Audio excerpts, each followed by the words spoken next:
Hello my lovely soul family, आपके लिए एक और रीडिंग लेके आई हूँ जिसका आज का टॉपिक रहने वाला है। आपको देखकर हैरान हो रहे हैं वो लोग जिन्होंने आपको कभी कुछ समझा ही नहीं। तो इन्होंने अपने आगे कुछ समझा नहीं, इन लोगों ने आपकी वैल्यू नहीं की, हमेशा आपको नीचा दिखाने की कोशिश की। ये वाकई ये बहुत गलत बात होती है, किसी इंसान को इतना नीचा गिराया जाए, दिखाया जाए। तो ये आज शॉक्ड रह गए, आज ये हैरान हो रहे हैं आपको देख के। तो क्या कारण है जो ये हैरान हो रहे हैं, शॉक्ड रह रहे हैं, अचंभित हो रहे हैं, सारा कुछ देखेंगे टैरो कार्ड के माध्यम से। और ये जनरल रीडिंग होती है, ज़रूरी नहीं आपसे रिजोनेट हो, जितना आपसे रिजोनेट होती है वो वाकई आपके लिए होती है। तो कार्ड मैंने पहले ही शफल कर लिए हैं। पहली बार आए हैं आप मेरे चैनल पे, सब्सक्राइब करके अपनी एनर्जी को सेंड कर सकते हैं, क्योंकि ये रीडिंग जो है एनर्जी को पिक करके की जाती है। कमेंट्स में अपनी एनर्जी छोड़ सकते हैं। और बेहद दिल से शुक्रिया उन लोगों का जो मुझे सुपर थैंक्स देते हैं। उनका अगर 1 रुपया भी खर्च होता है मेरे साथ तो मैं कहती हूँ लाखों दूने दिन तीने क्या कहते हैं, वैसे आपकी तरक्की और उन्नति हो। ईश्वर करे उससे कहीं दूना चौगना आपको धन प्राप्त हो, खुशियाँ आएँ आपके जीवन में। और लाइक करने के लिए दिल से शुक्रिया। वाकई आप लोग मुझे इतना प्यार देते हैं, मैं सराहना करती हूँ आपके इस प्यार की और साथ की। आप हमेशा मेरे साथ रहते हैं, थैंक यू सो मच। अगर किसी के जीवन में बहुत परेशानी है, मेरी सोल फैमिली से कोई बहुत दिक्कत में है, तो ये व्हाट्सएप नंबर दिया है, इस पर मुझसे संपर्क कर सकते हैं पर्सनल रीडिंग के लिए। और पर्सनल रीडिंग जो है फ्री नहीं है और फीस भी कुछ ज़्यादा नहीं है। तो ये आप यहाँ पर आ सकते हैं, मुझसे संपर्क कर सकते हैं, अपनी समस्याओं के हल टैरो के माध्यम से पा सकते हैं। तो चलते हैं, कार्ड मैंने पहले ही शफल कर लिए हैं। तो जैसा कि मैंने बोला था, तो कार्ड में दिख रहा है लोग जो हैं, जो आपको देखकर हैरान हो रहे हैं। इन लोगों ने तो कभी सोचा ही नहीं था कि आप अपने जीवन में कुछ कर पाएंगे, क्योंकि हमेशा से ये यही तो चाहते थे कि आप अपने जीवन में आगे ना बढ़ पाएँ, एक जगह स्टक हो जाएं, रुक जाएं। और बिल्कुल हैंडमैन की पोजीशन में आपको रखा गया और आप आए भी हैं। एक मौका आपके जीवन का ऐसा रहा होगा जहां आपके जीवन में आपको कुछ दिखाई ही नहीं दिया होगा, लगा होगा कि ये ज़िंदगी भी बचेगी या नहीं, मैं जीवित रहूँगा भी या नहीं, मेरे जीवन का कोई उद्देश्य ही नहीं, मैं अब जीकर ही क्या करूँगा या करूँगी। मेल फीमेल दोनों के लिए ये रीडिंग है, ओके, अपने हिसाब से ले सकते हैं। तो आपने तो कहीं ना कहीं आपको ऐसी पोजीशन में पहुंचाया गया कि जहां आपने अपने जीवन तक की वैल्यू को खो दिया और आपको लगने लगा कि इससे अच्छा तो ईश्वर मुझे बुला लो अपने पास, मैं क्या करूंगा जी के, या मैं क्या करूंगी जी के, मेरे जीवन में तो कुछ बचा ही नहीं। ऐसी सिचुएशन में आपको फंसाया गया। लोगों ने आपको नापसंद करते थे, ये लोग कोई भी हो सकते हैं, ये आपको पता ही है कि ये लोग कौन हैं, इस पर यहाँ चर्चा नहीं हो रही है। तो इन लोगों ने आपके जीवन में इतनी कठिनाइयाँ खड़ी की, इतनी पल पल पग पग जहाँ जहाँ कदम आपके उठे हैं वहाँ वहाँ कांटे बिछाए हैं। तो उन कांटों पे जो आप गुजरे हैं, कहते हैं ना नंगे पैर चल देना उस इंसान का। 5 ऑफ पेंटिकल की एनर्जी ही बताती है कि नंगे पैर कांटों पे चले हैं आप, ऐसे तड़फे हैं, तरसे हैं आप लोगों के साथ के लिए, लोगों के प्यार के लिए। इतना आपको अकेला कर दिया गया। तो जीवन में जब सारे रास्ते बंद हुए, जब आपको पल पल तड़पाया गया है और आप तड़फे हैं, आपने ईश्वर की शरण।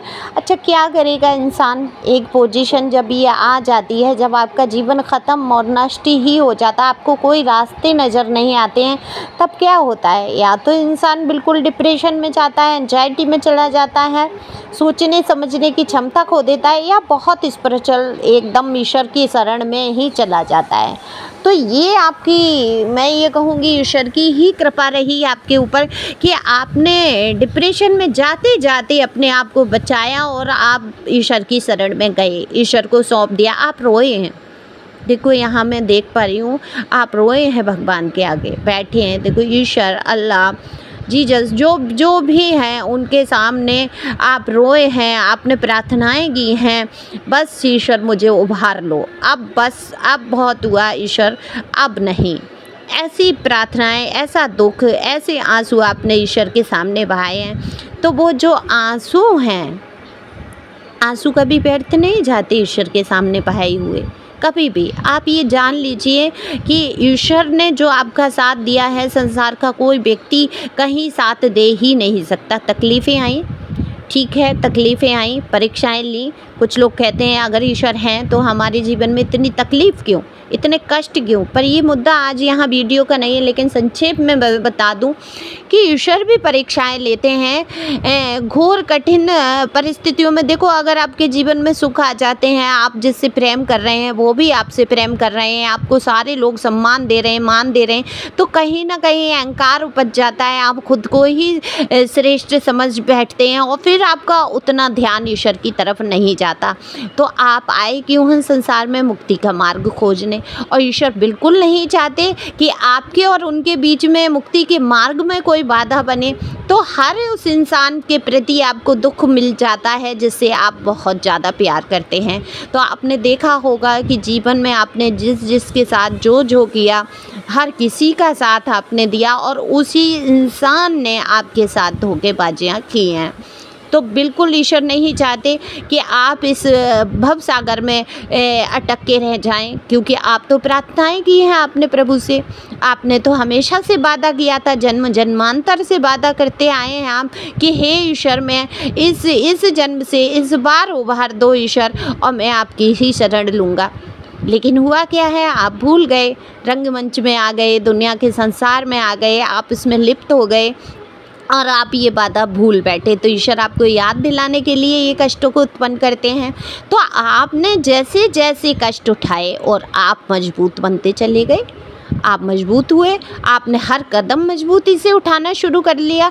जो लोग कल तक ये सोचते थे कि आप तो मर ही जाएंगे, आप तो ख़त्म ही हो जाएंगे, आप तो मिट्टी में मिल ही चुके हैं, उन लोगों को आपने आश्चर्य में डाल दिया, हैरानी में डाल दिया। और वो शॉक्ड रह गए हैं ये लोग कि इन्होंने जब ये देखा कि एक व्यक्ति चारों तरफ से घिरा हुआ, जिसके पास कोई रास्ता नहीं, वो आज इतना मजबूती से कैसे खड़ा है। तो आपके सामने आने से डरते हैं अब ये लोग, इनको डर होता है, डर लगता है इनको आपसे। इनको ये भी पता है कि कोई शक्ति है जो आपकी रक्षा कर रही है, या तो आपके कोई एंसेस्टर्स हैं या ईश्वर की कोई परमात्मा की ब्लेसिंग है आपके ऊपर। क्योंकि जिन परिस्थितियों से आप गुजरे हैं ये तो आपको ही पता होगा कि क्या रास्ते थे आपके पास, लेकिन आपने उनमें भी रास्ते ढूंढे हैं। तो आपकी बुद्धिमत्ता पर बहुत हैरान हो रहे हैं, आपकी स्ट्रेंथ पर बहुत हैरान हो रहे हैं। और हैरानी की बात है कि आप जिस भी तरीके से, जिस भी कंडीशन में हैं, अपने आप को आप उठाकर चल रहे हैं। आपने सोच लिया है, आत्म स्वाभिमान में आ गए हैं। मुझे नहीं पता ये किसकी एनर्जी है कि आप इतना आत्म स्वाभिमान में आ गए हैं कि आपने सोच लिया है कि अब आप 1% किसी को अपने ऊपर हावी नहीं होने देंगे।